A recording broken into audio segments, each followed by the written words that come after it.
Hi, I'm Zibby Owens, and you're listening to the award-winning podcast, Moms Don't Have Time to Read Books. If you like this podcast, you will love my new anthology called Moms Don't Have Time to Have Kids. Check it out, and you'll hear from 49 authors about all sorts of things moms don't have time to do. All the authors have been on this podcast. Also, check out my TikTok with Zibby and Tracey, my other podcast, Sex Talk with Zibby and Tracey. Check out Moms Don't Have Time to Write on Medium. And of course, my new publishing company called Zibby Books. And now back to our daily author interview site and a quick hello from some of my kids. Hi. Hi. Hello. Enjoy the show. Tracey Michae'l Lewis-Giggetts is the author of Black Joy, Stories of Resistance, Resilience, and Restoration. She's the author of 15 books and the host of the podcast Heart Talk with Tracey Michae'l. Her writing has appeared in a variety of publications, including The Washington Post, Essence, Oprah Daily, and more. We had such an amazing conversation. I hope you'll listen. All right. Welcome, Tracey. Thank you so much for coming on Moms Don't Have Time to Read Books to discuss Black Joy, Stories of Resistance, Resilience, and Restoration. Thank you so much. Thank you for having me. I appreciate you. Tracey, your stories, they're so open and raw and beautiful, and there's so much pain in so many parts. And I just was reading and I was like, oh my gosh, I wish I could just reach through this book and hug this woman for some of this stuff. But also, you come at it from such a positive point of view and such empowering advice to like adopt this Black Joy frame of mind and sort of own it and everything. And anyway, I was so moved. I was really, really moved and touched. So thank you. That means a lot, because that's what I hope that people get from the book, not just the pain, but also the joy. Yes. Obviously. Yes. Yes. I know I mentioned a minute ago your grandmother, because you did such a great job of describing her, Viola Brown, right? Was that her name? Viola. And everything from the 7 books a week that she read, and, you know, James Patterson loving, and how your family thought she was kind of bougie, but she loved it. And, Yes. and just how close, and the feeling you had, the feeling of safety and protection that you got, and how sad when she died. Oh my gosh. I'm just, you know, as somebody who's been close to both my grandmothers, I just was so moving. Tell me more about her and more about your relationship. You know, one of the things that sort of led to me writing that was that there were so many things. I think I'm going to start tearing up already. But like, there were so many things that I wish I'd had an opportunity, the presence of mind to say before she passed. There's so many things that I wanted to know that I feel like are in some ways kind of lost in the ether, right? Like, I just don't have those answers. And so she was something else. She was, you know, not what people would traditionally envision as the Black grandmother that we see in media, right? Like the muumuu wearing, you know, Bible toting. She was very sophisticated. She was, you know, and, you know, no shade to that. Like, my great grandmother was that figure in my life. She was just someone that you looked and you admired. But what I didn't know, that there was so much behind that. There was so much story behind that. There were so many things that I carried generationally that I wasn't even aware came from her. And so in looking back in hindsight, I was able to go back into those memories of like her chain smoking while I'm in the bed with her, you know, or all of these moments, and really unpack them for the way that she showed joy, the way that she showed love, which was not traditional. It was not the thing that people would say, oh yeah, that was love or that's joy. It was just the safety and the protection that I felt when I was around her. And I mean, she traveled the world. She worked with like high profile people and their children. But again, not falling into this model of, you know, what some might call the mammy model, or, you know, the Black housekeeper or something like that. She was very vocal, very, you know, open about who she was, and blackety black. And, you know, it never stopped her. She was able to reinvent herself over and over again. And I take that, I carry that with me. Oh, you know, one of the things you wrote about her, which I felt so deeply, is when you said that, you know, she said that she would be fine, right? She was ready to go. And you're like, well, why do you have to take all your stories with you? Right. And I feel that way so much about people that I've lost. And now I'm going to cry. Yeah, I mean, and I think sometimes that generation, right? Like with the greatest generation, or, whatever you want to call the silent generation, and especially within Black communities, like there's this, you keep some things, you don't talk about certain things. You don't talk about your trauma. You don't talk about the hard things, right? Especially there's a fear, I guess, around it. And so there were so many things that I learned after the fact from just talking to people. I'd begun to do genealogical work. So I was able to kind of trace her line and things I was uncovering. And I was like, oh my goodness, Granny, why? Why did you tell me this? And I think towards the end of her life, she was starting to open up. But I was in my early 20s and living in Chicago and, not even had the presence of mind. And actually, it wasn't until I had my own child that I recognized the importance of that. So yeah, I get it. It's, those stories, I don't like to think of them now as lost, though. I like to think of them as, part of my journey of uncovering. It's just going to take a little bit longer for me to do that. Yeah. Like they're tucked in, Yes. just buried, waiting to peek out again. Well, I mean, most young people don't realize when like their grandmother is depressed, right? You don't think about things like that. Right. It just doesn't, it's not even on the radar. I don't know. I think you should write a whole book just about her. Honestly, I feel like that would be so great. I mean, I don't know. Anyway. And then also your cousin. Oh my gosh. I am so sorry. So your cousin, for listeners, and I'm forgetting half the time that people even listen to these conversations. I'm just like deep in it. Right. But your cousin was shot at the grocery store randomly for no reason. It's so awful. I'm so sorry. Thank you. I mean, how do you even, like there's so much, you reference the body keeps the score so many times and the way that trauma sort of affects you physically. And then you referenced your own sort of, physical sort of side effects, if you will, of all the stuff, right, that comes from that.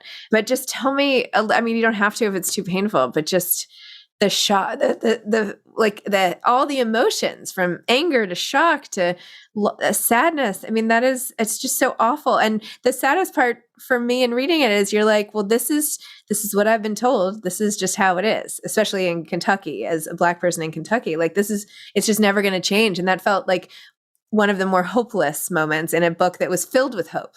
Right.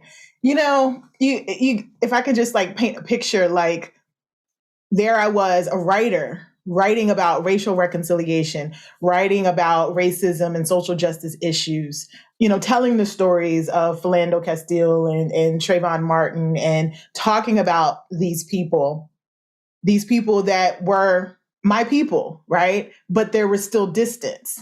And then to have this moment where I get this phone call that day, I'd heard like we all do on social media, like we hear about a shooting.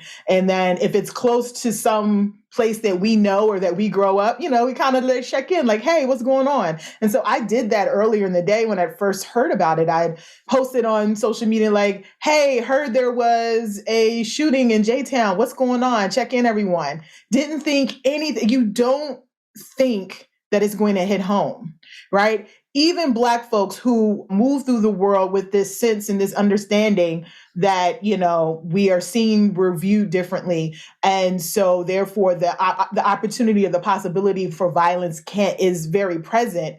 It never occurred to me that this would hit home until I got the phone call from my mom, who lives right across the street from the grocery. And from it's my elder cousin, but I called her Aunt Vicky, said it was Vicky. And like, I lost it. Like I was in the kitchen. I just sank on the floor because she was the sweetest person, like, not that anyone would ever deserve that, but certainly not someone who would have helped this man. Right. And, you said something for no reason, that she was shot for no reason. And I wrestle with that because on the one hand, it was something random that nobody expected.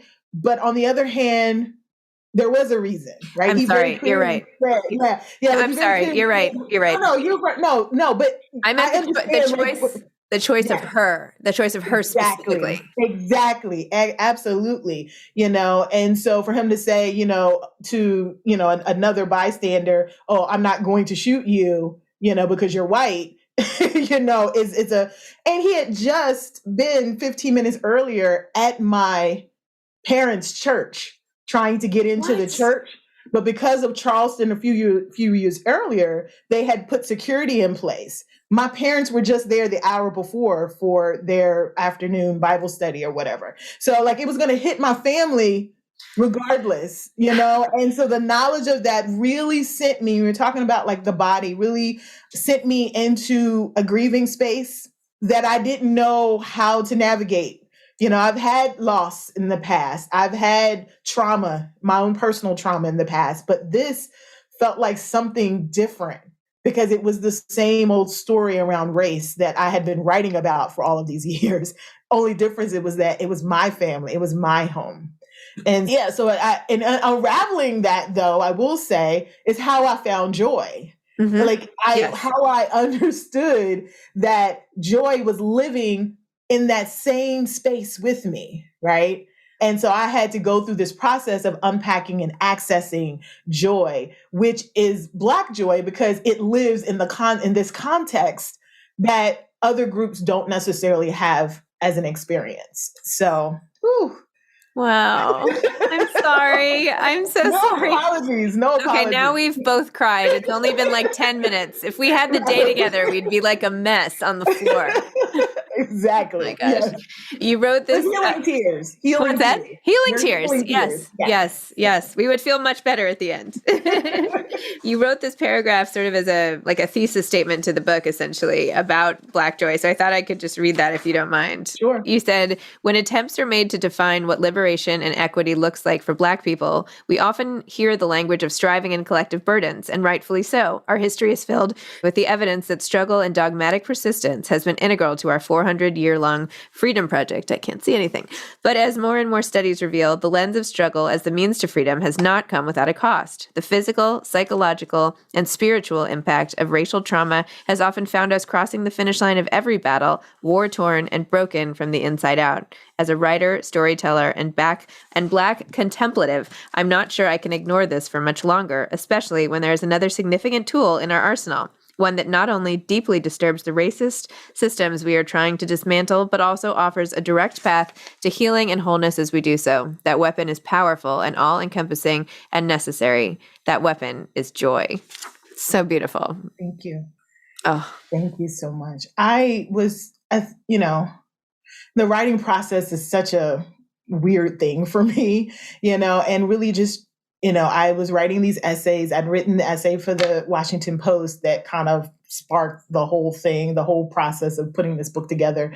But I had to go back and what am I trying to say? What is the core point of this book? And I think that's really it, that, our experience as Black people in this country, what we've seen has always been around struggle, around the trauma, around, fighting against stereotypes and biases and all of that, fighting against white supremacy, all of those things, very real, very necessary. That's the work, right? That's the work of liberation.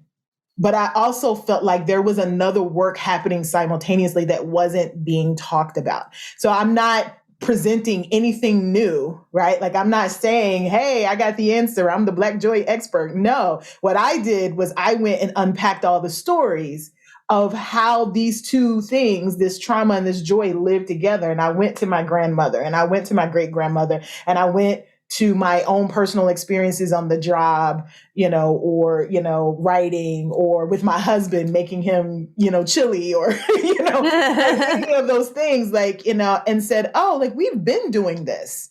We've been, everyone says, Black folks are the most resilient, people on the planet, right? Because of that 400-long freedom project.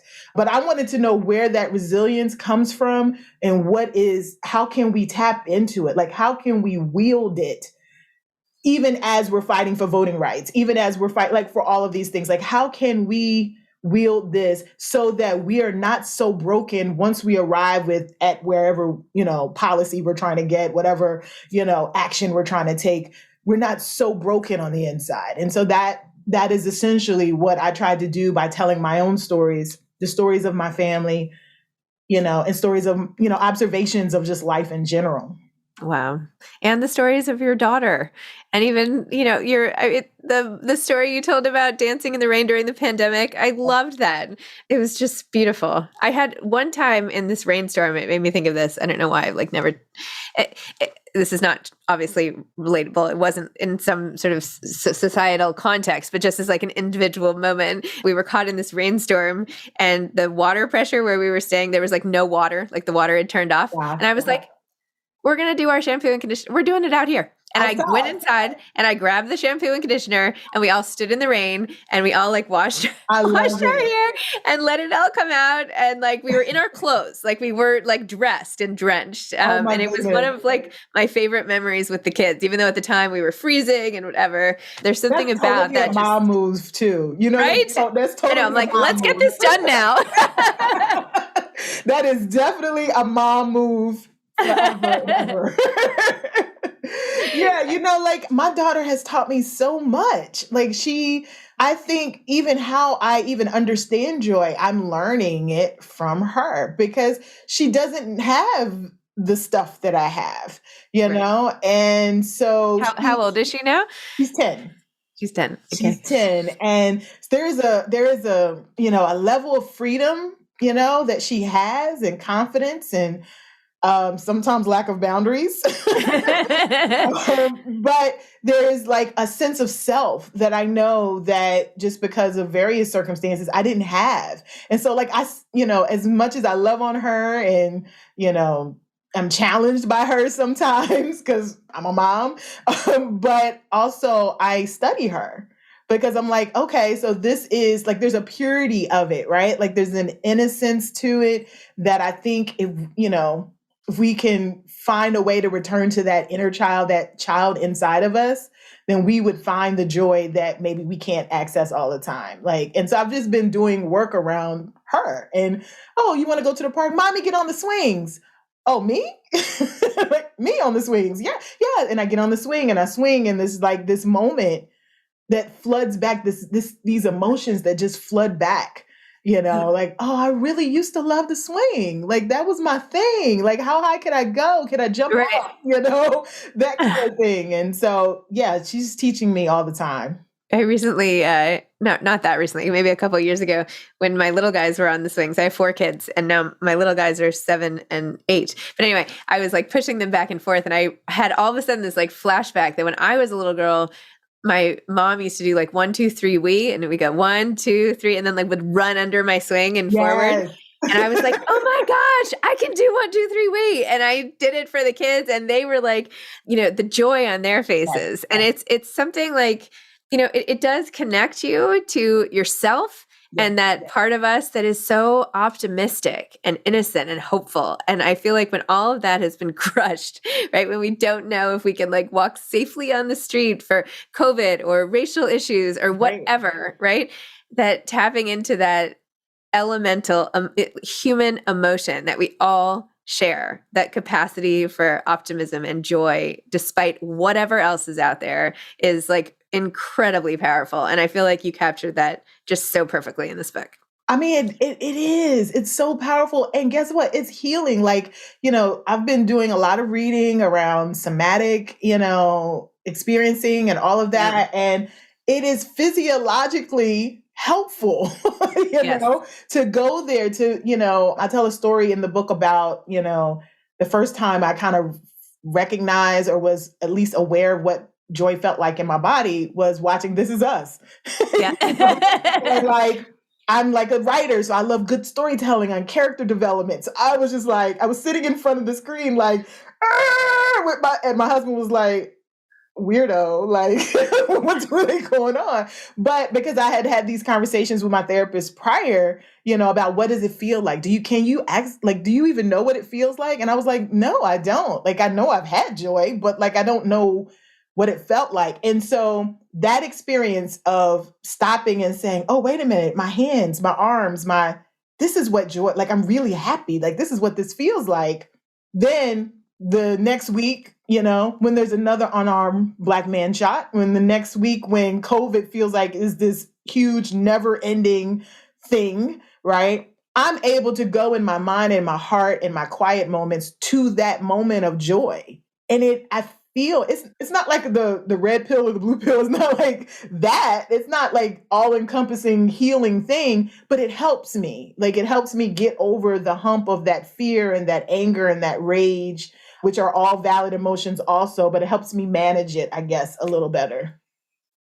Wouldn't it be funny if there was like a whole thing about memoirists and the therapists behind them? Do you know what I mean? Like, because I feel like there should be a pillow. Like, behind every great memoir is a wonderful therapist. Oh, absolutely.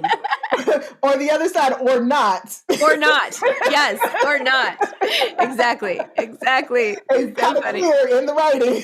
Yeah. It should be like it's almost like the best supporting actor nomination or something. Oh, absolutely. Like, my therapist, like, seriously, Black Joy could not have been. I mean, I could have written it, but I don't think I could have stepped outside of myself enough to be able to tell those stories without complete breakdown, right? Without my therapist. Like, that is a non-negotiable for me on my schedule. It's necessary. Yeah. Yeah. Power of therapy. Cannot be But I also recognize how much of a privilege that is. I know. I should have said that too. Yes. No. Like, I'm just saying, like, a lot of people, like, I say that, but I'm also super conscious of, like, I have health insurance and people don't. I have, access. Some people don't, and so I always try to be super conscious of the fact that what I'm talking about is actually a privileged standpoint that I wish for everybody in this world to have without stigma. Yes, I agree. Thank you for saying that. Okay, Tracey. So, like, what's coming next in your life? What do you have going on? Well, this release of this book, and all the things that come along with that. Very exciting. Yes, extremely exciting. I've been at this, for 20 years. I just realized that in 2022, in 2002, I published this little tiny poetry collection on my own. And so I'm like 20 years and 18 books later, and now with, the major house and all of the things that come with that, right? Like, it just feels like a real moment for me. And so I'm just trying to, sit in the gratitude of that and just hope that these stories and these essays really help folks so that they can really see something that they can take from it and, like, begin their own healing journeys, whatever that looks, begin, just paying attention. If everybody just begins to start paying attention to the joy in their lives, even just a little bit, I'm good. Like, that's the goal. And I have another book that's coming out in the fall. So Then They Came for Mine is actually sort of me unpacking how I've been healing from racial violence and telling that story. It's built around the story of my cousin's murder. So that's coming out. And I'm just, trying to sit and be still and take it all in and talk to wonderful people like you. Oh, thank you. Well, I want to get a copy of your next book. That sounds so good. Amazing. Wow. Okay. Do you have any advice for aspiring authors? I said this before. Somebody else just asked me that. And I said, I'm sorry to ask rote questions, but I do like to always know. No. I think because I only say that because I think my answer caught them off guard. I said that don't take advice. And honestly, like, I haven't been writing for like 20 years and independent and then mainstream and the whole thing, I just realized that write your story, write where you feel compelled to write. Definitely study the craft. If you need to take a class or, or whatever, do so, but tell the story you feel led to tell. And I think I would limit over the years. I've gotten so many advice. You write every day. Some people say yes, but but I can't because I have kids and I have so you write like just constant like opposing viewpoints. And so I think it's less about like advice and I would just tell a writer, write. I have so many people that come up to me and it's like, oh, I have this book I'm thinking about writing. Write. Please just write. Because the biggest part of writing is rewriting, right? So it's not like you're going to write something, put it out next week. Tell the story that you're called to tell, and then utilize your resources around you to be able to make that story the best it can be. I tell my students that. I tell anyone who's interested in. It's less about me giving you my path, because my path might not be yours. It's more about chart your own way, basically. I love that. That's very important. Yeah. I feel like until you experiment with a page or two, how are you going to know if it's any good or not? Right? And how are you going to know what the story is? Yeah. You got to play on the page a little bit. Absolutely. Well, it has been so wonderful getting to know you. And again, I don't know. I just felt such affection towards you from the book, and especially having gotten to know you. So anyway, thank you. Thank you. Can I just say this? Thank you for the work that you're doing. I've been following you for a little bit, and I'm so grateful, and I'm just so happy for you. All the things that are happening for you. I'm like, oh my gosh, this, you're opening doors for, moms, women, it's awesome. And so I just wanted to give you your flowers also. Because, a lot of times people you do these podcasts, I've done on the interview side, and people, don't know the amount of work it takes to be able to do what you do. So thank you.